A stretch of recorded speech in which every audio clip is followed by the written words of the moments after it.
आइए सुनते हैं मुंशी प्रेमचंद जी की कहानी नैराश्य लीला। पंडित हृदयनाथ अयोध्या के एक सम्मानित पुरुष थे। धनवान तो नहीं, लेकिन खाने पीने से खुश थे। कई मकान थे, उन्हीं के किरायों पर गुजर होता था। इधर किराए बढ़ गए थे। उन्होंने अपनी सवारी भी रख ली थी। बहुत विचारशील आदमी थे। अच्छी शिक्षा पाई थी, संसार का काफ़ी तजुर्बा था, पर क्रियात्मक शक्ति से वंचित थे। सब कुछ न जानते थे। समाज उनकी आंखों में एक भयंकर भूत था, जिससे सदैव डरते रहना चाहिए। उसे जरा भी रुष्ट किया तो फिर जान की खैर नहीं। उनकी स्त्री जागेश्वरी उनकी प्रतिबिंब थी। पति के विचार उनके विचार और पति की इच्छा उसकी इच्छा थी। दोनों प्राणियों में कभी मतभेद न होता था। जागेश्वरी शिव की उपासक थी, हृदयनाथ वैष्णव थे, पर दान और व्रत में दोनों को समान श्रद्धा थी। दोनों धर्मनिष्ठ थे, उससे कहीं अधिक जितना सामान्यतः शिक्षित लोग हुआ करते थे। इसका कदाचित यह कारण था कि एक कन्या के सिवा उनके और कोई संतान न थी। उसका विवाह 13वें वर्ष में हो गया था और माता पिता की अब यही लालसा थी कि भगवान इसे पुत्रवती करें तो हम लोग नवासे के नाम अपना सब कुछ लिख लिखाकर निश्चिंत हो जाएं। किंतु विधाता को कुछ और ही मंजूर था। कैलाश कुमारी का भी गौना भी न हुआ था। वह अभी तक यह भी न जानने पाई थी कि विवाह का आशय क्या है कि उसका सुहाग उठ गया। वैधव्य ने उसके जीवन की अभिलाषाओं का दीपक बुझा दिया।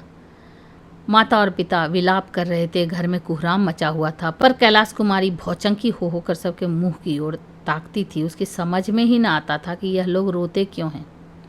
माँ बाप की इकलौती बेटी थी। माँ बाप के अतिरिक्त वह किसी तीसरे व्यक्ति को अपने लिए आवश्यक न समझती थी।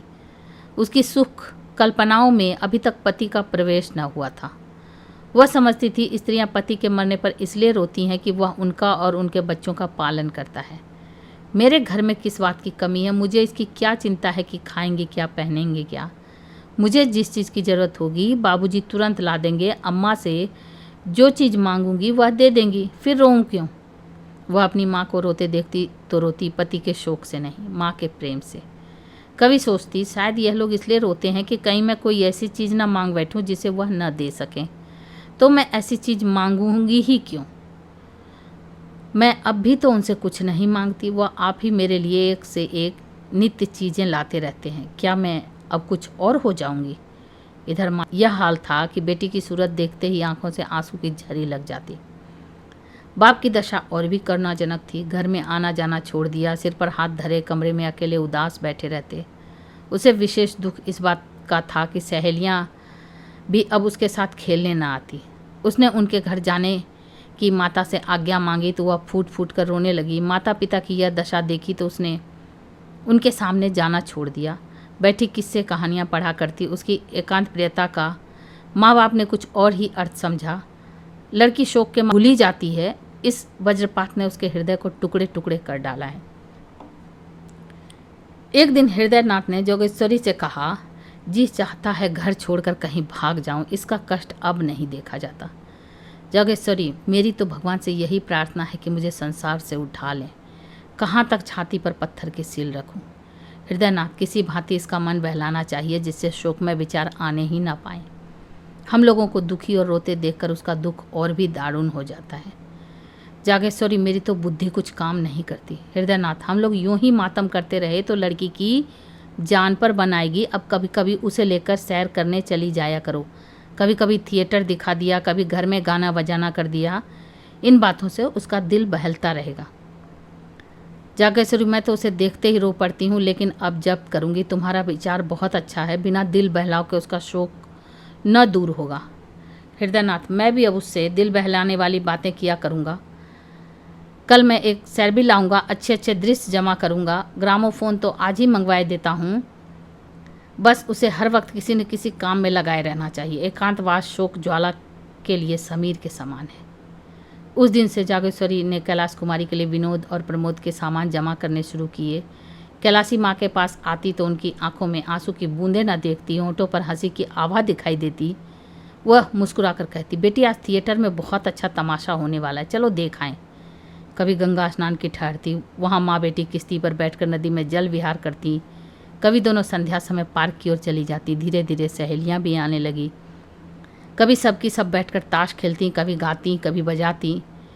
पंडित हृदयनाथ ने भी विनोद की सामग्रियां जुटाई। कैलाशी को देखते ही मग्न होकर बोलते, बेटी आओ, तुम्हें आज कश्मीर के दृश्य दिखाऊं। कभी कहते, आओ आज स्विट्जरलैंड की अनुपम झांकी और झरनों की छटा देखें। कभी ग्रामोफोन बजाकर उसे सुनाते। कैलाशी इन सैर सपाटों का खूब आनंद उठाती। इतने सुख से उसके दिन कभी न गुजरे थे। इस भांति 2 वर्ष बीत गए। कैलाशी सैर तमाशे की इतनी आदी हो गई थी कि एक दिन भी थिएटर न जाती तो बेकल सी होने लगती। मनोरंजन नवीनता का दास है और समानता का शत्रु। थिएटरों के बाद सिनेमा की सनक सवार हुई। सिनेमा के बाद मिसमेरिज्म और हिप्नोटिज्म के तमाशों की। ग्रामोफोन के नए रिकॉर्ड आने लगे। संगीत का चस्का पड़ गया। बिरादरी में कहीं उत्सव होता तो माँ बेटी अवश्य जाती। कैलाशी नित इसी नशे में डूबी रहती। चलती तो कुछ गुनगुनाती हुई, किसी से बातें करती तो वहीं थिएटर की और सिनेमा की। भौतिक संसार से अब कोई वास्ता न था। अब उसका निवास कल्पना संसार में था। दूसरे लोग की निवासिनी होकर उसे प्राणियों से कोई सहानुभूति न रही। किसी के दुख पर जरा दया न आती। स्वभाव में उस श्रृंखलता का विकास हुआ। अपनी सुरुचि पर गर्व करने लगी। सहेलियों में डींगे मारती, यहाँ के लोग मूर्ख हैं, यह सिनेमा की कद्र क्या करेंगे, इसकी कद्र तो पश्चिम के लोग करते हैं। वहाँ मनोरंजन की सामग्रियाँ उतनी ही आवश्यक है जितनी हवा। जभी तो वे इतने प्रसन्नचित रहते हैं, मानो किसी बात की चिंता ही नहीं। यहाँ किसी को इसका रस ही नहीं है। जिन्हें भगवान ने सामर्थ्य भी दिया है वह भी सरेआम से मुंह ढाककर पड़े रहते हैं। सहेलियाँ कैलाशी की यह गर्वपूर्ण बातें सुनती और उसकी और भी प्रशंसा करती। वह उनका अपमान करने के आवेश में आप ही हास्यास्पद बन जाती थी। पड़ोसियों में इन सैर सपाटों की चर्चा होने लगी। लोक सम्मति किसी की रियायत नहीं करती। किसी ने सिर पर टोपी टेढ़ी रखी और पड़ोसियों की आंखों में स्कूबा। कोई जरा आकड़ कर चला तो पड़ोसियों ने आवाज़ें कसी। विधवा के लिए पूजा पाठ है, तीर्थ व्रत है, मोटा खाना है, मोटा पहनना है। उसे विनोद और विलास, राग और रंग की क्या ज़रूरत। विधाता ने उसके सुख के द्वार बंद कर दिए हैं। लड़की प्यारी सही, लेकिन शर्म और हया भी तो कोई चीज़ है। जब माँ बाप ही उसे सिर चढ़ाए हुए हैं तो उसका क्या दोष। मगर एक दिन आंखें खुलेंगी अवश्य। महिलाएं कहती, बाप तो मर्द है लेकिन माँ कैसी है, उसको जरा भी विचार नहीं कि दुनिया क्या कहेगी। कुछ उन्हीं की एक दुलारी बेटी थोड़े ही है। इस भांति मन बढ़ाना अच्छा नहीं। कुछ दिनों तक तो यह खिचड़ी आपस में पकती रही और अंत को एक दिन कई महिलाओं ने जागेश्वरी के घर पदार्पण किया। जागेश्वरी ने उनका बड़ा आदर सत्कार किया। कुछ देर तक इधर उधर की बातें करने के बाद एक महिला बोली, महिलाएं रहस्य की बातें करने में बहुत अभ्यस्त होती हैं। बहन, तुम ही मज़े में हो कि हंसी खुशी में दिन काट देती हो, हमें तो दिन पहाड़ हो जाता है। न कोई काम धंधा, कोई कहाँ तक बातें करे। दूसरी देवी ने आंखें मटकाते हुए कहा, अरे यह तो बड़े की बात है। सभी के दिन हंसी खुशी से कटें तो रोएं क्यों। यहाँ तो सुबह से शाम तक चक्की चूल्हे से छुट्टी नहीं मिलती। किसी बच्चे को दस्त आ रहे हैं तो किसी को ज्वर चढ़ा हुआ है, कोई मिठाइयों की रट लगा रहा है तो कोई पैसों के लिए महना मथ मचाए हुए है। दिन भर हाय हाय करते बीत जाता है। सारे दिन कठपुतलियों की भांति नाचती रहती हूँ। तीसरी रमणी ने इस कथन का रहस्यमय भाव से विरोध किया। बदे की बात नहीं, वैसा दिल चाहिए। तुम्हें तो कोई राज सिंहासन पर बिठा दे तब भी तस्कीन ना होगी, तब भी हाय हाय करोगी। इस पर एक वृद्धा ने कहा, नौज ऐसा दिल, यह भी कोई दिल है कि घर में चाहे आग लग जाए, दुनिया में कितना ही उपहास हो रहा हो, लेकिन आदमी अपने राग रंग में मस्त रहे, वह दिल है कि पत्थर। हम गृहिणी कहलाती हैं, हमारा काम है अपने में रत रहना, आमोद प्रमोद में दिन काटना हमारा काम नहीं। और महिलाओं ने इस निर्दय व्यंग पर लज्जित होकर सिर झुका लिया।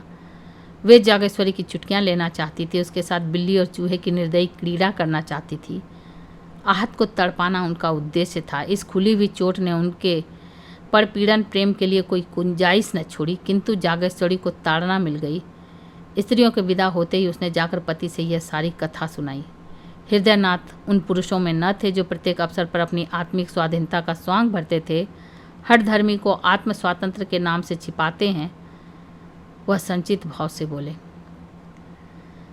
तो अब क्या होगा जागेश्वरी, तुम ही कोई उपाय सोचो। हृदयनाथ, पड़ोसियों ने जो आक्षेप किया है वह सर्वथा उचित है।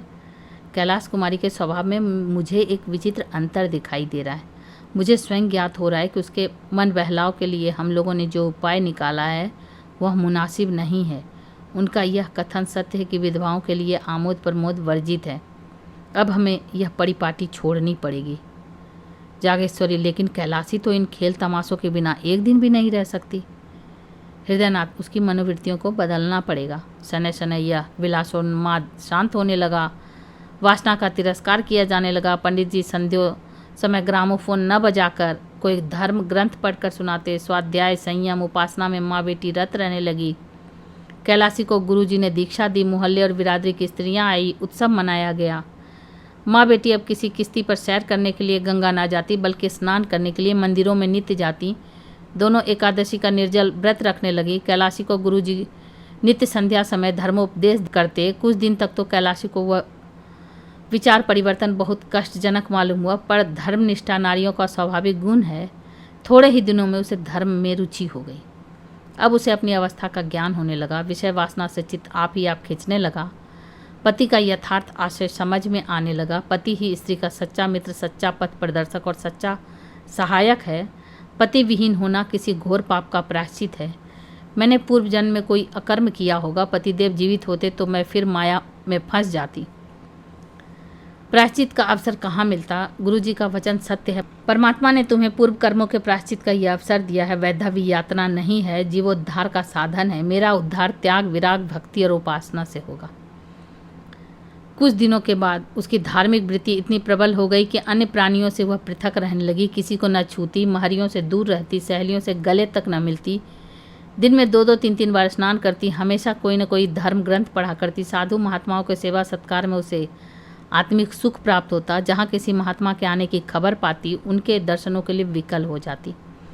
उनकी अमृत वाणी सुनने से जी न भरता। मन संसार से विरक्त होने लगा। तल्लीनता की अवस्था प्राप्त हो गई। घंटों ध्यान और चिंतन में मग्न रहती। सामाजिक बंधनों से घृणा हो गई। हृदय स्वाधीनता के लिए लालायित हो गया। यहाँ तक कि 3 ही वर्षों में उसने संन्यास ग्रहण करने का निश्चय कर लिया। माँ बाप को जब यह समाचार ज्ञात हुआ तो होश उड़ गए। माँ बोली, बेटी अभी तुम्हारी उम्र ही क्या है, तुम ऐसी बातें सोचती हो। कैलाश कुमारी, माया मोह से जितनी जल्दी निवृत्त हो जाए उतना ही अच्छा। हृदयनाथ, क्या अपने घर में रहकर माया मोह से मुक्त नहीं हो सकती हो? माया मोह का स्थान मन है, घर नहीं। जागेश्वरी, कितनी बदनामी होगी। कैलाश कुमारी अपने को भगवान के चरणों पर अर्पण कर चुकी थी, तो बदनामी की क्या चिंता। जागेश्वरी, बेटी तुम्हें ना हो, हमको तो है। हमें तो तुम्हारा ही सहारा है। तुमने जो संन्यास ले लिया तो हम किस आधार पर जिएंगे। कैलाश कुमारी, परमात्मा ही सबका आधार है। किसी दूसरे प्राणी का आश्रय लेना भूल है। दूसरे दिन यह बात मोहल्ले वालों के कानों में पहुंच गई। जब कोई अवस्था असाध्य हो जाती है तो हम उस पर व्यंग करने लगते हैं। यह तो होना ही था। नई बात क्या हुई। लड़कियों को इस तरह स्वच्छंद नहीं कर दिया जाता। फूले न समाते थे कि लड़की ने कुल का नाम उज्जवल कर दिया। पुराण पढ़ती है, उपनिषद और वेदांत का पाठ करती है, धार्मिक समस्याओं पर ऐसी ऐसी दलीलें करती है कि बड़े बड़े विद्वानों की जवान बंद हो जाती थी। तो अब क्यों पछताते हैं। भद्र पुरुषों में कई दिनों तक यही आलोचना होती रही। लेकिन जैसे अपने बच्चे के दौड़ते दौड़ते धम से गिरने पर हम पहले क्रोध के आवेश में उसे झिड़कियाँ सुनाते हैं, इसके बाद बच्चे को गोद में उठाकर आंसू पोंछने और फुसलाने लगते हैं, उसी तरह इन भद्र पुरुषों ने व्यंग के बाद इस गुत्थी के सुलझाने का उपाय सोचना शुरू किया। कई सज्जन हृदयनाथ के पास आए और सिर झुकाकर बैठ गए। विषय का आरंभ कैसे हो। कई मिनट के बाद एक सज्जन ने कहा, सुना है डॉक्टर गौर का प्रस्ताव आज बहुमत से स्वीकृत हो गया। दूसरे महाशय बोले, यह लोग हिंदू धर्म का सर्वनाश करके छोड़ेंगे। तीसरे महानुभाव ने फरमाया, सर्वनाश तो हो ही रहा है, अब कोई और क्या करेगा। जब हमारे साधु महात्मा जो हिंदू जाति के स्तंभ हैं वह इतने पतित हो गए हैं कि भोली भाली युवतियों को बहकाने में संकोच नहीं करते, तो सर्वनाश होने में रह ही क्या गया। हृदयनाथ, यह विपत्ति तो मेरे सिर ही पड़ी हुई, आप लोगों को तो मालूम होगा। पहले महाशय, आप ही के सर क्यों, हम सभी के सिर पड़ी हुई है। दूसरे महाशय, समस्त जाति के सिर कहिए। हृदयनाथ, उद्धार का कोई उपाय सोचिए। पहले महाशय, आपने समझाया नहीं। हृदयनाथ, समझा के हार गया, कुछ सुनती ही नहीं। तीसरे महाशय, पहले ही भूल हुई, उसे इस रास्ते पर डालना ही ना चाहिए था। पहले महाशय, उस पर पछताने से क्या होगा, सिर पर जो पड़ी है उसका उपाय सोचना चाहिए।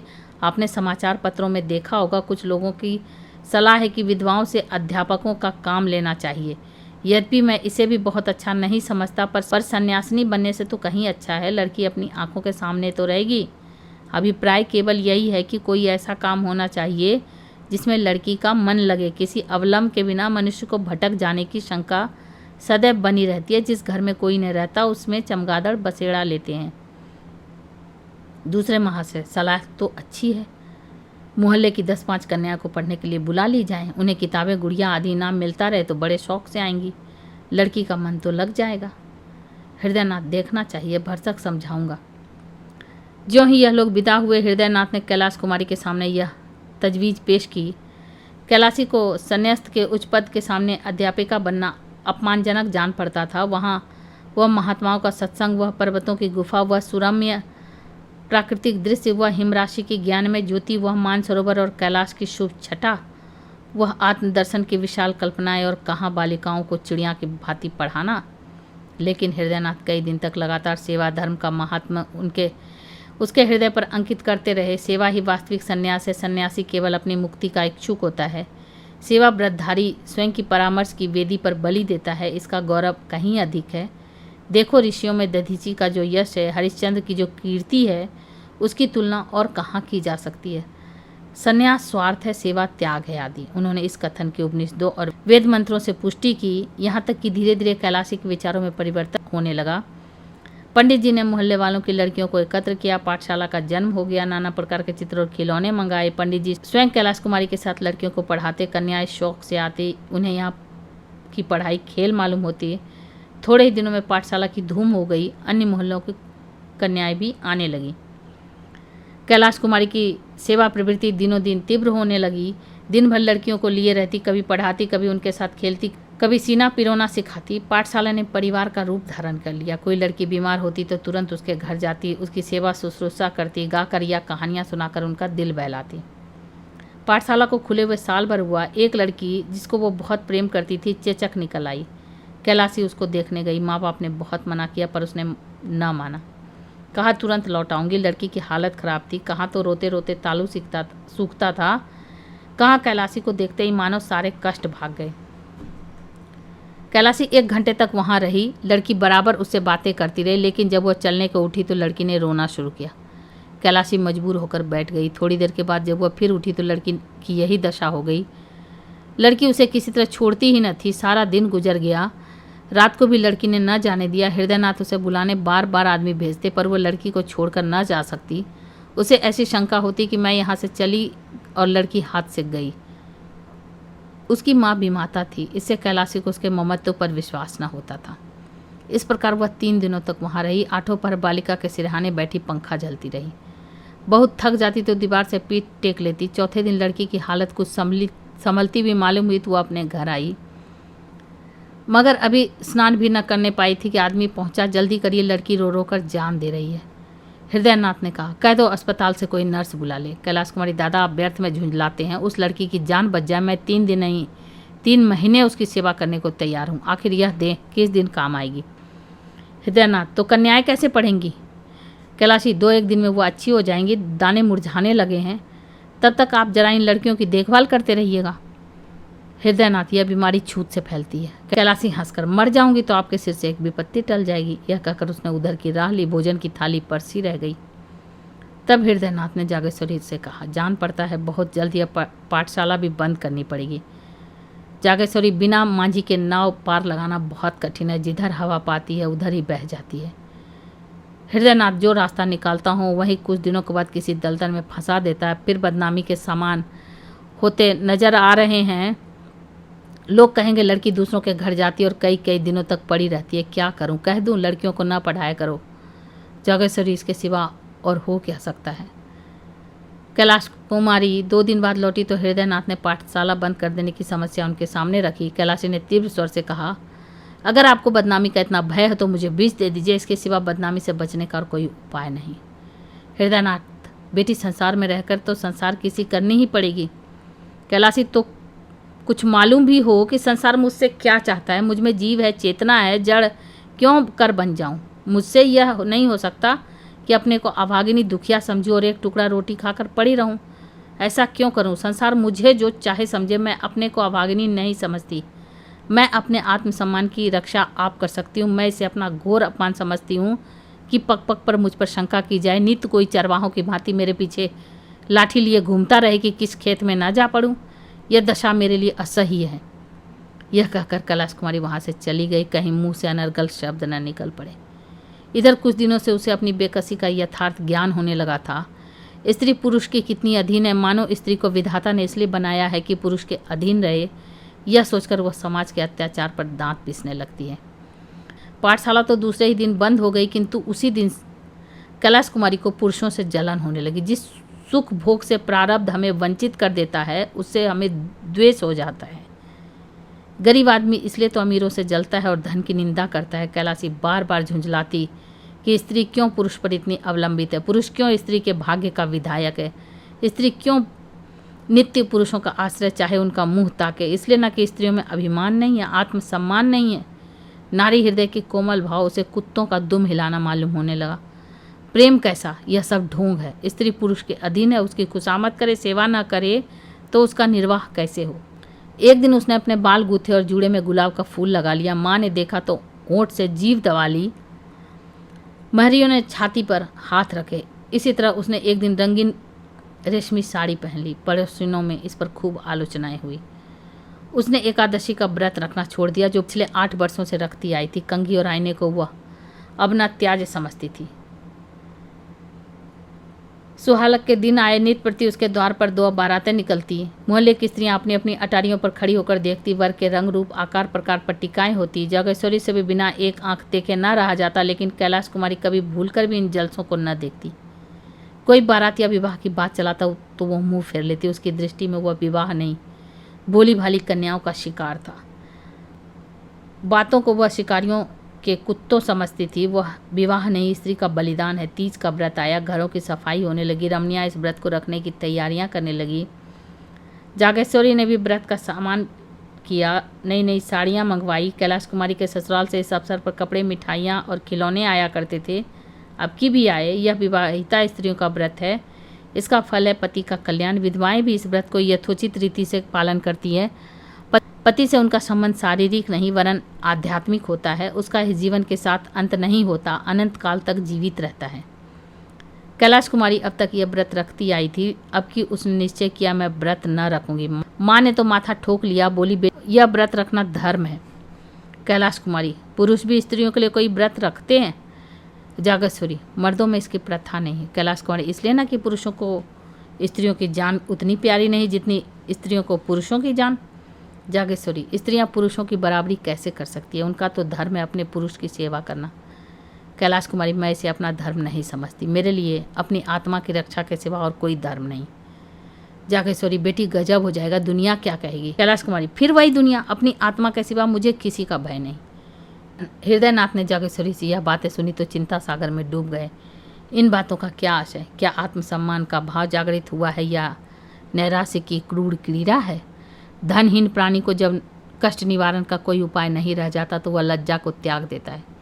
निस्संदेह नैराश्य ने यह भीषण रूप धारण किया है। सामान्य दशाओं में नैराश्य अपने यथार्थ रूप में आता है, पर गर्भशील प्राणियों में वह परिमार्जित रूप ग्रहण कर लेता है। यहाँ पर हृदयगत कोमल भाव का अपहरण कर लेता है, चरित्र में अस्वाभाविक विकास उत्पन्न कर देता है। मनुष्य लोकलाज और उपहास की ओर उदासीन हो जाता है, नैतिक बंधन टूट जाते हैं। यह नैराश्य की अंतिम अवस्था है। हृदयनाथ इन्हीं विचारों में मग्न थे कि जागेश्वरी ने कहा, अब क्या करना होगा? हृदयनाथ, क्या बताऊं? जागेश्वरी, कोई उपाय है? हृदयनाथ, बस एक ही उपाय है, पर उसे जबान पर नहीं ला सकता। तो ये आप सुन रहे थे मुंशी प्रेमचंद जी की कहानी नैराश्य लीला, रेणु की आवाज़ में। ऐसी ही अद्भुत कहानियों को सुनने के लिए मेरे चैनल को सब्सक्राइब करें, लाइक करें और शेयर करें। Thank you.